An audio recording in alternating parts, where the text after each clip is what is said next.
Hallo und willkommen zu unserer Serie Mein Laptop von innen. Hier möchte ich euch in einem schnellen Überblick zeigen, wie ihr den Akku tauscht und wie ihr an die wichtigsten Komponenten herankommt, wie SSD, RAM, Lüfter. Ich zeige euch dabei das Innenleben des Laptops. Ich zeige euch auch, was es an Tipps und Tricks noch gibt, was ihr vielleicht beachten müsst. Und dass es im Grunde genommen nicht so schwer ist, einen Laptop aufzuschrauben und an die einzelnen Komponenten heranzukommen. Legen wir los.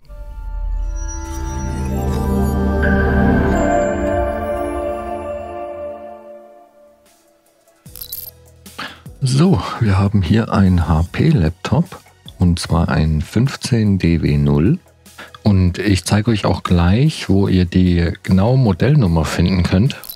Aber zuallererst trennen wir mal das Notebook vom Ladekabel. Die genaue Modellnummer finden wir bei diesem Gerät auf der Rückseite, ziemlich klein geschrieben hier oben, und da sehen wir die genaue Modellnummer, mit der ihr auch die Ersatzteile sehr einfach bei uns im Shop findet. Gut, um das Gerät jetzt zu öffnen, muss man die beiden Schrauben hier vorne entfernen. Und auch zusätzlich sind hier noch Schrauben unter den Gummischienen. Das heißt, man muss diese Abdeckung hier raushebeln. Und ja, wenn das schwer geht, kann man sich da eine Hilfe nehmen. Ich mache das jetzt hier auch. Und dann fährt man da so ein bisschen drunter, kann die Gummiabdeckung abnehmen und wie man hier sieht, ist die mit doppelseitigem Klebeband befestigt. Und wenn man das schon ein paar Mal gemacht hat oder wenn die danach nicht mehr richtig klebt, muss man einfach neues doppelseitiges Klebeband kaufen und ja, kann das dann halt neu verkleben.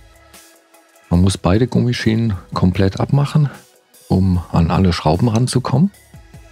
Und die Schrauben unter den Gummischienen sind auch ein bisschen anders als die beiden vorderen. Da empfiehlt es sich dann einfach, die getrennt aufzubewahren. Zum Aufmachen habe ich hier ein Universal-Werkzeugset benutzt. Da sind alle gängigen Aufsätze und auch Schrauben mit dabei. Ich verlinke euch das auch in der Videobeschreibung, falls ihr da Interesse habt. Und als Aufsatz nehme ich hier einen Kreuzschraubendreher und zwar einfach ein PH0. So, dann wollen wir mal schauen, wo genau das Gehäuse eigentlich mit der Gehäuseunterseite verbunden ist. Denn da müssen wir dann rein, um es aufzuhebeln. Und hier zum Beispiel kann man das sehr gut sehen.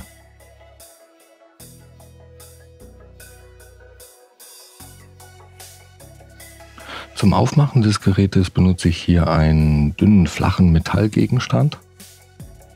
Und dann schaue ich mal, wo ich am besten reinkomme, um eine Öffnung zu kriegen.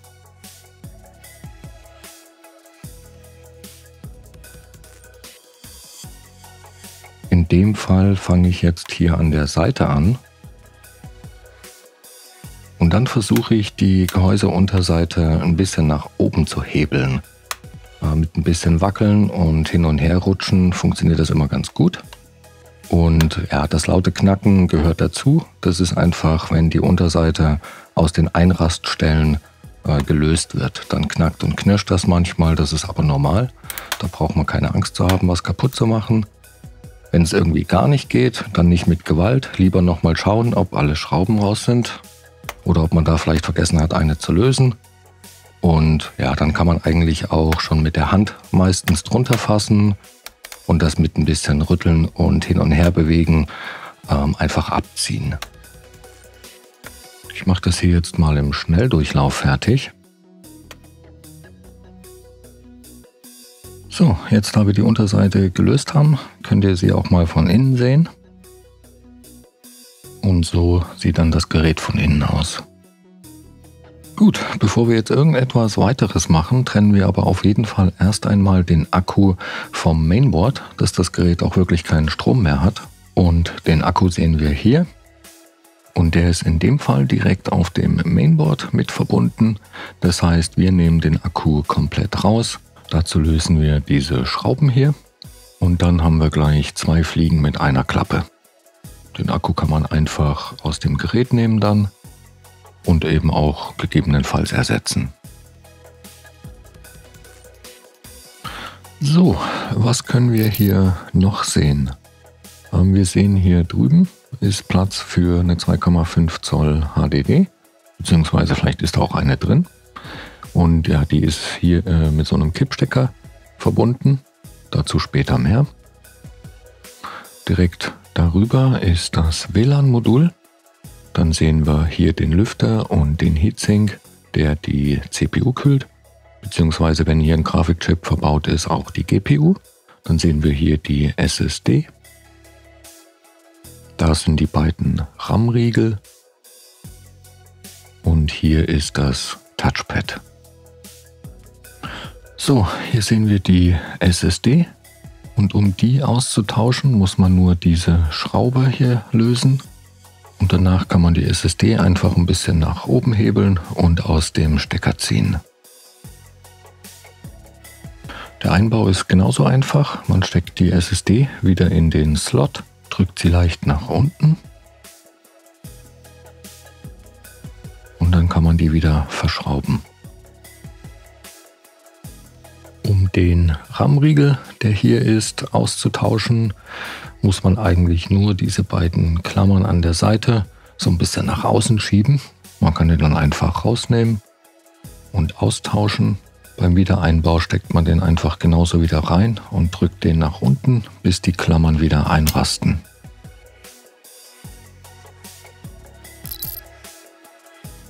So, auch den Lüfter kann man einzeln tauschen. Dafür muss man nur diese Schraube hier lösen und man muss das Kabel, das zum Mainboard geht, trennen. Und da auch dieses schöne Breitbandkabel hier drüber ist, muss man das auch wegmachen. Das ist in dem Fall draufgeklebt. Da ist es vielleicht besser, erst die Verbindung zu lösen. Und zwar ist das ein Kippstecker. Den klappt man nach oben. Und dann kann man das Kabel rausziehen. Und dann macht man das einfach ab. Und dann sieht man hier vorne noch, dass da Kabel über den Stecker laufen. Die muss man aus der Führung rausnehmen. Ja, da ist es manchmal einfacher, erst den Lüfter lose zu schrauben. Dann kann man den nämlich einfach so in die Hand nehmen und kommt dadurch auch besser an den Stecker ran. Die Kabel hier sind sehr dünn, da würde ich nicht direkt dran ziehen, aber man kann den Stecker seitlich greifen und dann mit ein bisschen Rütteln einfach rausnehmen. Ja, und schon hat man den Lüfter in der Hand und kann den austauschen. Der Einbau ist genauso einfach in umgekehrter Reihenfolge. Auch hier mache ich erst den Stecker wieder dran, dass man da ein bisschen mehr Spiel hat. Das kann manchmal ein bisschen friemelig sein. Da sollte man aber schon darauf achten, dass der Stecker dann richtig wieder drin sitzt. Also ganz nach unten drücken. Kann man hier eigentlich auch ganz gut sehen. Und dann muss man nur noch den Lüfter wieder in das Gehäuse legen. Man verschraubt den dann. Auch ein bisschen darauf achten, dass die Kabel in der Führung bleiben und nicht verknickt werden. Dann kommt noch dieses Breitbandkabel wieder in den Stecker. Das steckt man bis zu dieser Linie, die man hier sehen kann, wieder in den Slot. Auch das ist ein bisschen friemelig, geht aber einfacher, wenn man keine Kamera im Weg hat. Dann klappt man den Stecker wieder zu und ja, schon hat man den Lüfter getauscht. Um den Akku jetzt wieder einzubauen, legt man den einfach wieder in das Gerät. Der ist passgenau, da gibt es nicht so viele Möglichkeiten. Genau hier sind ja auch die vorgefertigten Ösen. Dann drückt man den noch auf die Verbindungsstelle ein bisschen drauf, dass da wieder Saft drauf kommt. Dann einfach nur noch verschrauben und fertig. So, die Gehäuseunterseite wird jetzt einfach wieder drauf gedrückt. Und ja, da kann man ruhig ein bisschen kräftig alle Stellen wirklich zudrücken. Auch in der Mitte. Man hört das auch immer sehr gut, wie alles wieder einrastet. Ich gehe dann am Ende auch immer einmal um das Gerät herum und schaue, dass wirklich nirgendwo mehr eine Öffnung zu sehen ist. Und ja, ich bin dabei ein bisschen akribisch und schaue da wirklich überall, dass auch alles zu ist. Und am Ende, nach dem Verschrauben, nicht vergessen, die Gummischienen wieder drauf zu machen. So, das war's auch schon wieder für dieses Modell. Wenn ihr noch Fragen oder Anregungen habt, lasst uns gerne einen Kommentar da. Und ja, ich hoffe, das Video hat euch weitergeholfen und ich wünsche euch viel Spaß beim Schrauben. Bis zum nächsten Mal. Ciao.